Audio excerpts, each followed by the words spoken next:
everybody, and welcome to How to Podcast, a Q&A with the McElroy family. Nice. You all are seeing Dad in his like radio mode right now, and it's kind of freaking me out because I haven't seen that in many moons. Hi, everybody, and welcome. It's time here. Clint McElroy, father of podcasting. Kind of pretending we're here at the New York Comic Con, but we're on the computer. So Dad, let's go. Were you going to cue me on the theme song that I wrote for the podcast, or did you just want me to jump in? with it Nobody told me you wrote a theme song. Yeah, I wrote a theme song for the podcast. How's it go? Okay, get ready. Here comes the cue. Okay. And now here's our theme song. They're here. It's time. They're gonna save you, the masters of podcasting. Their advice is never wrong, though it may be contrasting. You may start to worry your money's been misplaced, but that's a sunk cost fallacy that cash is erased. You might as well sit back and listen to the masters of podcasting. Very good. Man, Bravo. Bravo. That's a very good song. Dad, I have a quick note for you. I think my favorite part of any show, be it TV show, radio show, or movie, or any place, is when the announcer just says, "This is our thing. Now it's time for you to hear our theme song." Yeah, not since the Gary Shandling. This is the theme. Okay, Okay, I really like that Justin just broke out the world's best dad water bottle. It's a real flex on Griffin and I, who are also dads, and his own biological father. All right, let's get started. Please allow me to introduce everyone. My name is Clint McElroy. I will be your moderator today. And along with me, going in order of birth, would be my oldest son, Justin McElroy. I was pausing for applause. Yeah, I assume people are watching. The middlest son, Travis McElroy. Hi, that's me. I'll move my microphone so you can see my The Hellraiser pain box that you're broadcasting from. Oh, this whole thing? And our baby brother, my youngest son, precious Griffin McElroy. I was going to move the exercise bike out of the room before we recorded this, but I was too lazy to do that, which is really sad. I like it because it kind of says, like, I care about fitness. I'm just like you. I haven't used that thing on since I have last seen Dad record radio. To be realistic, it should have like shirts and stuff draped over it. Why would I have shirts in my office, Dad? Come on, think about these things. Think about them. Hey, why are we finally revealing all of our podcast secrets? How did Dad trick us into this panel? Promote our book. We wrote a book? Yeah, you mean this book? Yeah, it's the book, Dad. Everybody has a podcast except you, a how-to guide from the first family of podcasting. That's us, the McElroy brothers. You know how you've had such a good time in the first 5 minutes of this panel? Well, that's how the professionals do it. This book, book reveal our secrets to you. This book will be available when? Can people order it now? January 20th. They can pre-order it at McElroyPodcastBook.com. You heard me. That's the one. Yeah, it comes out January 26th, but why wait? Pre-order it now, then you'll know it's coming, and you can go ahead and start telling your friends to check out your new podcast on January 27th. All right, let's get started. We are the majority of this, since it's a Q&A, will be the Q's, which I will give. The majority will actually be the A's, unless the Q's are really long. Yeah, let's keep the Q's to a minimum, because those A's are going to come fast and furious. All right, let's start off with, this is for Chris from New York, he, him. Chris says, I feel like everything has been done and there's a podcast for everything. What are your tips for standing out in an already crowded field? Okay, I think that I had this section in the book, so I will jump on this grenade. There is no amount of specificity. You know, that's like saying everything's been done in any other medium, right? Like a movie or book or visual arts. Sorry? Even painting. Like, am I really going to paint some fruit? That guy already painted fruit. I will say two things. One, there's only one of you, so nobody's done your show before. Two, the narrower the scope of the show, the easier it is to pitch to people. one of my favorite like touchstones for this is Whatever Happened to Pizza at McDonald's, which is a podcast that asks the question, whatever happened to pizza at McDonald's? And the host calls different McDonald's and just asks them, whatever happened to pizza at McDonald's? And that's the show. And it's great. It's specific, which is so important, and narrowing your idea to the thinnest possible slice where it still functions as a show is the way to, one, stand out from the crowd, but two, make something you can pitch to people. I mean, you look at our shows, take My Brother, and Me, for example. We would not make that show today because it's a pretty general idea. It's the three of us doing advice, which, especially if no one knew who we were, that would be a really hard sell because you have to just believe that it's funny and trust. And the description of the show itself is not that appetizing. So I would say, one, think of something you're really passionate about. Find an approach that other people have not done. The more specific, the better, because it's going to be easier to pitch to other people. I also, just to jump on that real quick, it's also important to note that your audience will be interested in the thing. And so it's not like they're going to get their fill after listening to one show. Like I love listening to podcasts about bad movies. I listen to a ton of them because like that's what I like listening to. It's not like I listen to one and I check it off the list. So it's not really an expendable resource in that way. I also, and this is advice that we give throughout the book, if you're just getting started, it would be healthy for you to kind of divorce yourself from the idea that this podcast you're making is going to go, global, like it's going to blow up in a big, big way. Because, we didn't even, when we started doing Mabim Bam, that was not what we thought. And I feel like if you put that kind of pressure and scrutiny on yourself, and if you're just starting out, you compare yourself to, the best, most polished, most like high touch podcasts in that genre, subject, whatever, you're not going to make it. Like you're going to burn out before you even get started. So like if you do a recreation of Whatever Happened to Pizza at McDonald's, if you get experience from that and, make something that you and your friends can enjoy, like just start there. Mm-hmm. Well, then let me segue into this, since you've kind of broached the subject a little bit in the first question. This is from Lauren from Sherman Oaks, California. She, her. When you've done a podcast specifically talking about Mabim Bam for 10 plus years, do you find that you tire / are bored of your content, or let me finish, or format as both business partners and brothers? How do you find ways to recharge / refresh your content to keep it interesting to you and to your audience? Damn, we're gonna get real in this panel, huh? Yeah, real. I would say kind of the first thing is like, and this is a little amorphous as an answer, but like if especially after 10 years you find something that like sparks an interest, chase it, right? Like it'll be a thing where like one of us will come to the show with like a bit, or like there will come up like a topic or something, and we'll all get excited about it. And if we're excited about it, we follow it down like that's how Munch Squad like became part of the show. Is like, I'm glad the audience likes it, but we also like doing it. And so like if something comes up in the making of the show and you're like, oh, that's an interesting thing, follow that. But also it's important to talk to your co-hosts and co-creators about it. And if you're feeling like a little burnout, talk about that with them and feel like, I feel like this is stale, and is there something we can add, something we can do different to kind of mix it up a little bit, instead of just continuing on and not addressing it. Yeah, I mean, Mabim Bam is Taz not so much, because we've changed it up, a lot at this point. But Mabim Bam, we've certainly hit like rough patches where we don't know what that future of that show looks like, and it is getting stagnant. I think we hit a really rough patch right before we started touring regularly, and that like energized us a lot, partially because of the fan interaction, but also because of we had to learn to do the show a different way, a couple times a month.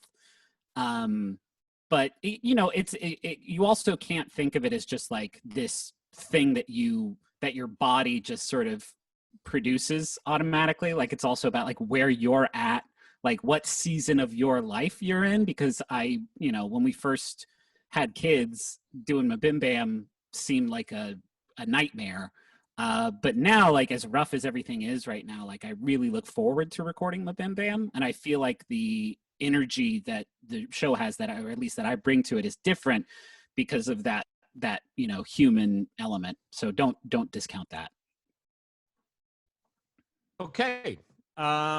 So let's backtrack a little bit. You've got your podcast idea in mind. Hayden from Virginia Beach, him says, how do you decide on a subject? I assume they mean for an individual episode, especially if you have several ideas. So whether it's a subject for an episode or a show, I think it has to be something. First, start with, are you interested in it, right? Not just, is it like a cool thing that you think your audience will like, but are you passionate about it? Because one of the things I have learned from listening to a lot of podcasts is it is easy to make a boring subject interesting if you are interested in it, but it's hard to make an interesting subject interesting if you're bored by it. So, like, I have listened to shows where the topic is not something I am inherently interested in, but the host is so engaged with it and so, like, excited to tell me about it that I am excited to listen to it. And so I think that has to be the first thing. Second thing, once you have that, is it enough to fill an episode? That's something Teresa and I found with Schmanners early on, is like, we'd find a subject and be like, oh, this is great. And then we'd start researching it, and there was like 15 minutes worth of material to it. And we're like, okay, well, that's not a whole episode. We need to partner that with something else. But yeah, something you're interested in, something that you feel like you could talk about forever if someone would let you. Those are like the two things that I kind of look for in a good subject.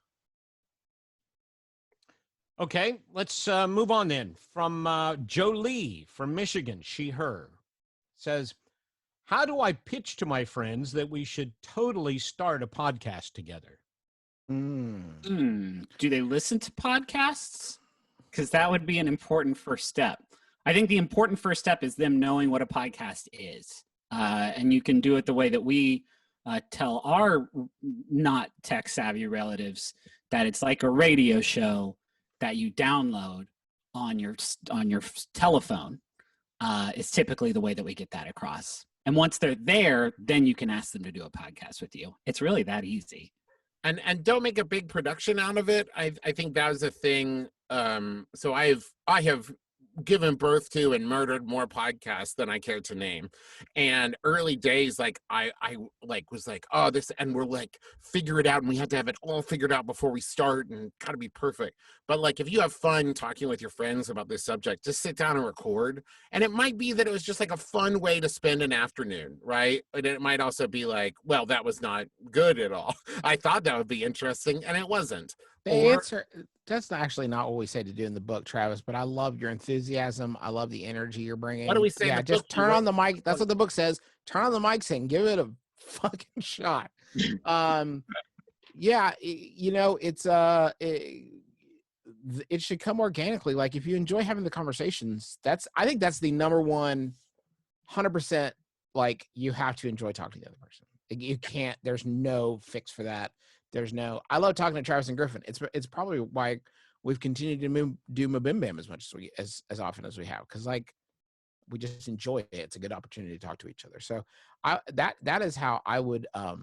But Travis is right about the fact that I feel like having an interest in podcasts, at least understanding the sort of basic building blocks of them, is something that would be important. At least to see, you don't want to be derivative of anybody, but I think it's worth having a vocabulary there. Okay. So when you're choosing these, and this is a follow-up question from me, when you're choosing these people that you're going to do the show with, you guys didn't have much choice. Although you have all done shows with other people. Yeah. I mean, we could have not done My Brother, and Me. There's always the choice of saying no. Yeah. Do you get a certain kind of energy if you're doing it with somebody whose opinion does not jibe with yours 100%? So yeah, in the book we cover like how to pick co-hosts, and I think that disagreeing with someone or having different points of view or having a different perspective is very good for the show. I think that is actually a good way to go, especially if you're doing like a discussion, topical in any way, after show, something like that. I think it has to be, even if both people have a different perspective, they both have to be bought in to the same goal. They both have to want, like, I think that it put it this way, like a boxing match doesn't work if one person is boxing and the other person wants to like go fly fishing, right? They have to both be boxing. Wow, That's what I mean. Wow, this is tortured. Any Woof. Well, here's what I mean. No. I got it. If one good person's example. punching the other person and they're like, please stop, I want to fish. I want to fish. That's podcasting, baby. Well, it's like, so Blank Check is a good example of this, right? Where they often have different perspective on the movies, but they both want the show to be good. The end goal is good show. So like, you don't want to be just like trying to frustrate the other person or win the argument, right? You're trying to make a good show, even if you're coming from different places.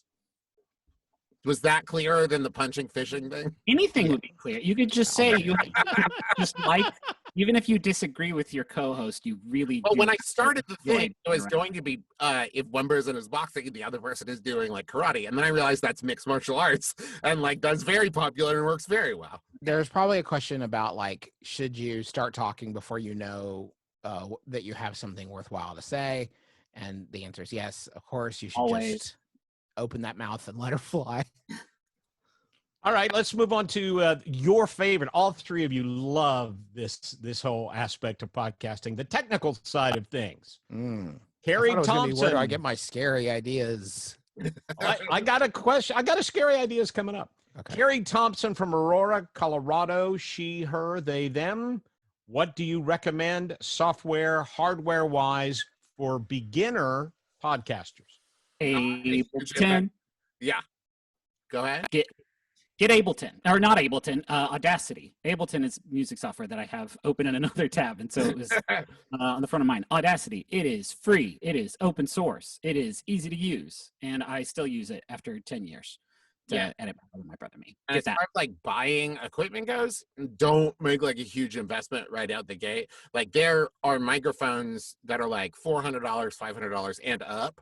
And it's like, you get those and then you record 2 episodes and you're like, oh man, I hate this. And you're out a bunch of money. I think if you're just starting so the one question you do have to ask yourself is, will there be multiple people in the room recording at the same time? Mm-hmm. If there's only one, my suggestion would be Google best USB microphone at price point. A USB microphone is going to plug directly into your computer, but it's just going to record one person. You can theoretically, if you're just kind of doing it for laughs, you could gather 2 people around a USB microphone. God knows I've done that before. Or get multi-directional USB microphones. Multi-directional USB microphones, that is an option to you.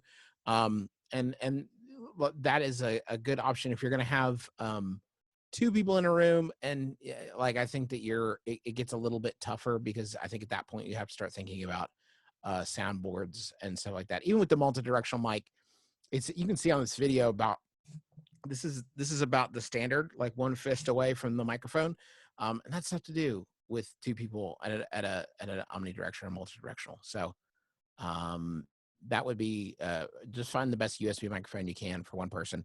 If you want to go above that, I think the Scarlett makes some very affordable entry level, like 2 input things, and then you can buy, just search for XLR microphone at the price point that you want to go with. But just don't overspend before you know that your show is going to work. I really like this Shure. I have a nicer microphone, but it is kind of a pain in the ass. Shure SM7B? Or yeah. No, that's SM58. 58. That's not 58.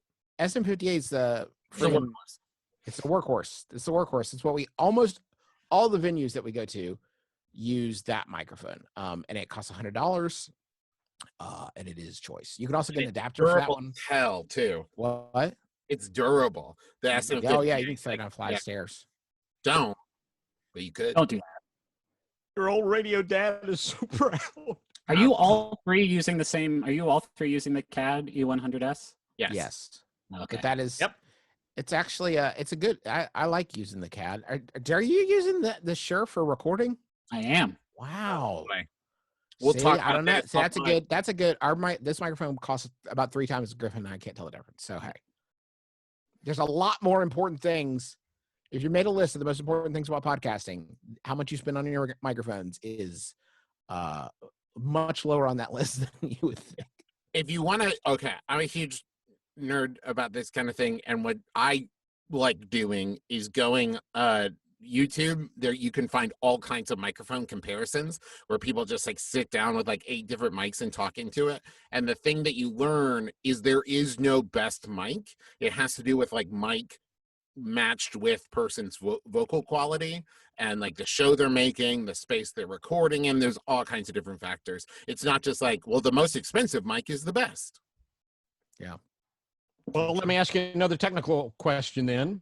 Matt from Iowa City, Iowa, him. Can you talk us through your syncing process? How do you line up? How do you, this is going to get kind of technical. How do you line up the 3 and 4 with Taz feeds? Every time we have a guest on, they like give us shit when we tell them, and then we do it, and then they're like, "Oh, okay, I understand." Because I know there's lots of ways that people do this. I listen to lots of podcasts where people do, what is it? Friends at the Table that goes to time.is, and everybody claps at like a certain like minute mark, and it's like this nuclear clock that so it's like perfect. But like we just count in a round. That's it. Justin is 1. Let's demonstrate. Let's Like demonstrate. we do on task. Okay, this is what we do. You ready? 1, 2, 3, 4, 5, 6, 7, 8. and then when I'm editing, and you then just line them up. line them up. And It's also great because you can diagnose lag a lot of times. If you hear 1, 2, 3, it's like, oh, you got to go hardwire your internet in, my friend, because we've got a problem. That has happened to us more times than I can count.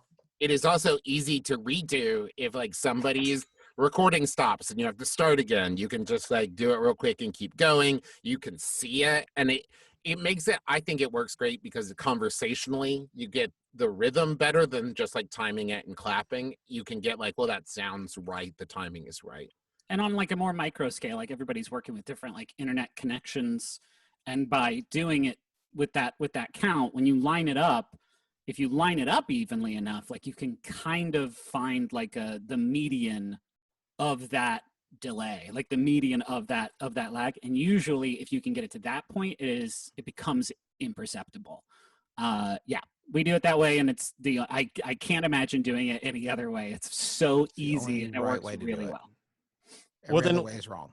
Let's talk about acoustics real quick, because all 4 of us have kind of a different kind of setup. Travis, you have your new 2 of booth. us give a shit, and then there's Griffin and Dad.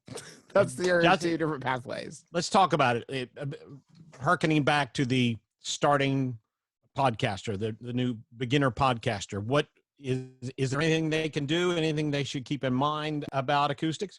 Yeah, okay, here's the secret that everyone with a closet can do is if you have a closet full of clothes, even if it's just like, a hole in the wall closet, open the door and record facing into it, because all of those clothes are going to act as baffling. And so basically the reason you get like echo and the reason like foam like this exists is because it's when you talk, the sound waves bounce off of flat surfaces, right? So if you're talking into clothes, it's going to be absorbed by them instead of bouncing off of them, so you'll get less echo. You can also just like put stuff on your walls if that's a concern. Like if that's a thing, you have less flat surfaces, there's less for it to bounce off of. But the truth is, most of the time, if you're just recording a really conversational podcast, you probably don't need to worry about it starting out, right? I think that there is a level of sound quality that you might expect from like 99% Invisible, right, that you wouldn't expect from my brother and me. Though, as Justin pointed out, apparently 2 of us care, and one of us, Griffin looks like he has a fake Zoom background on right now. It does not look like a real thing. Okay, but here's the thing. Justin literally just said that he can't tell a difference between like the way that our mics sound. I think that there's 2 Are you talking into baffling though? Do you have baffling in front of you? No. I'm talking right into my it's a curved monitor. I don't know. Maybe that's Are you like, going to start taking this seriously at some point? I guess that would be my Yeah. next question. Like, are Well, you going to okay, take podcasting seriously? let me say my point. One, I think the only like necessary thing is carpet, because without like that is such a huge reverberation point. In the first house I lived in Austin, it was a hardwood floor studio, and you can hear it, and it's very loud. I think when I lived in Chicago too, I had a hardwood floor, and there was just nothing I could really do about it. The other thing is the more important thing, I think, is background noise, limiting and reducing that as much as possible. And while I do not have an acoustically treated office, it is also the office with the least amount of background noise, be it from computer fans or whatever. So I'm not going to sit here and get preached at by two noisy.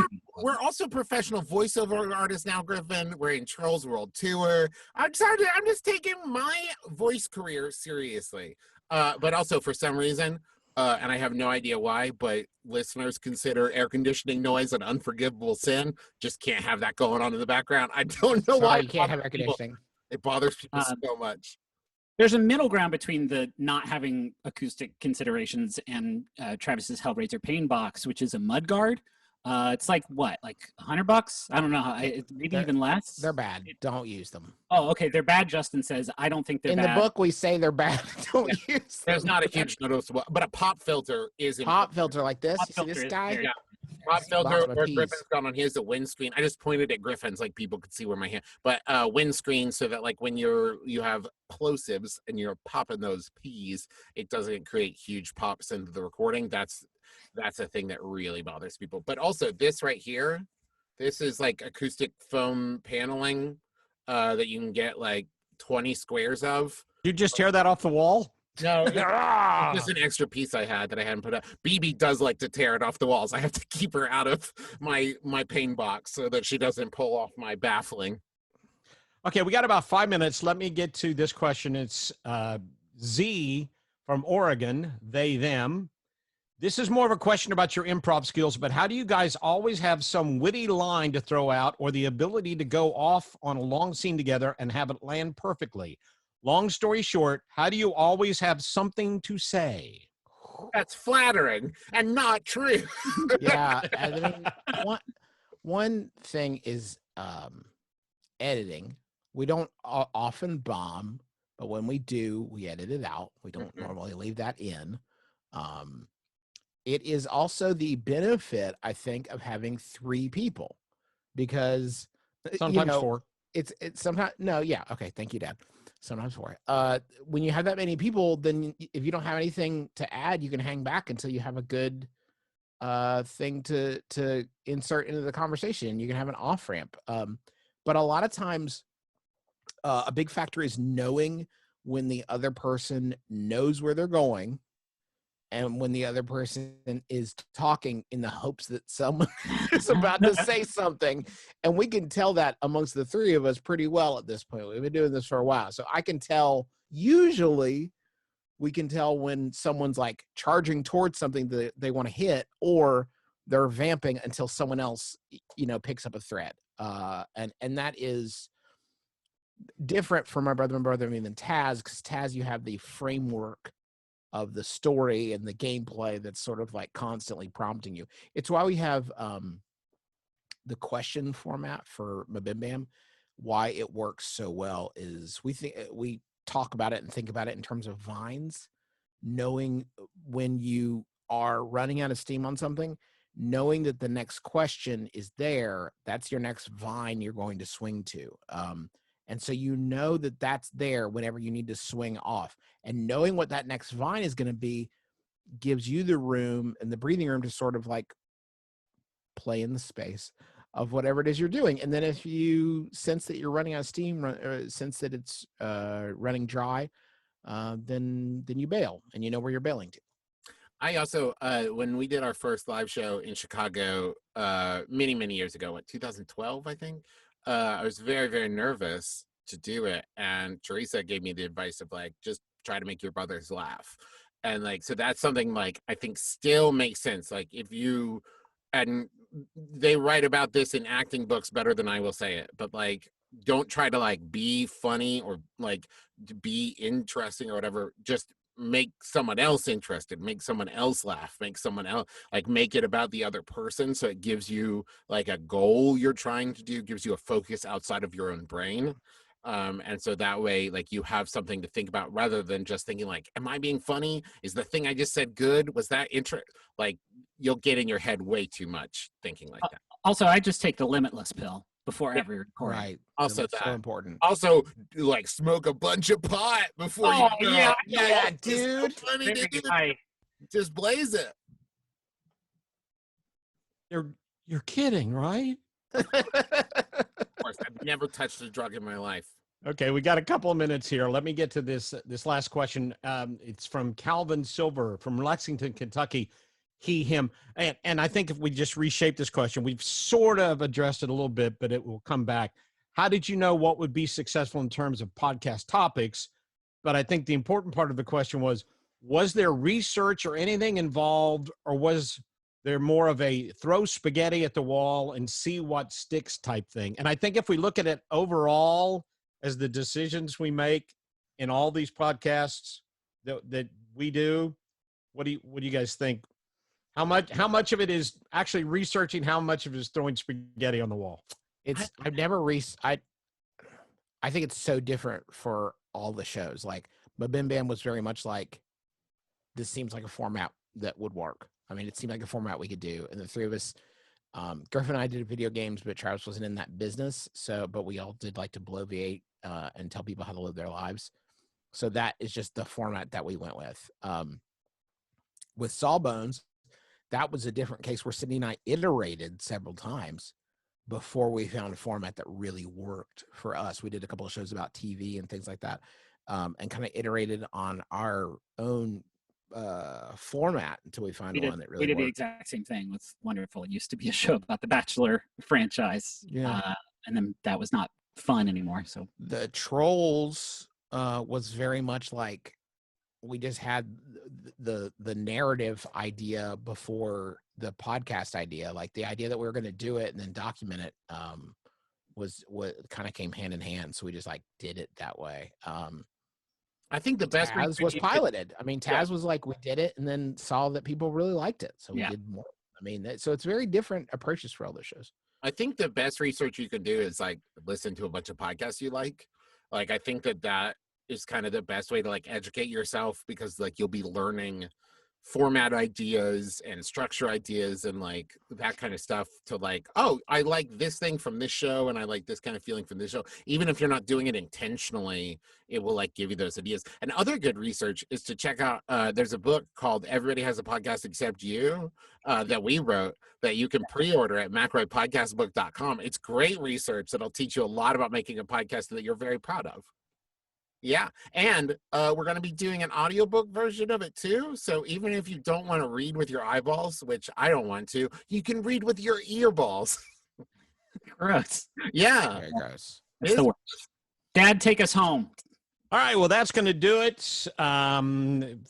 We would like to thank the McElroys for being on our panel. We look forward to your other endeavors. I'm sorry that we're out of time. We ran out. We had one question left. John from Pennsylvania, he, him. Your dad seems really cool. All right. Okay. You must really love doing stuff I got to with go, him. guys. I got to run. That's fine. I got to get to my next panel. I'm doing a supernatural panel down the hall. I got to go. Me and Jensen are hanging out. Yeah, I see them waving in the back. Actually, they're saying they're cutting us off. I'm sorry, guys. All right. Okay. I'm on my way. Thank you, everybody, for tuning in, for joining us, and hope you have a great rest of your virtual con.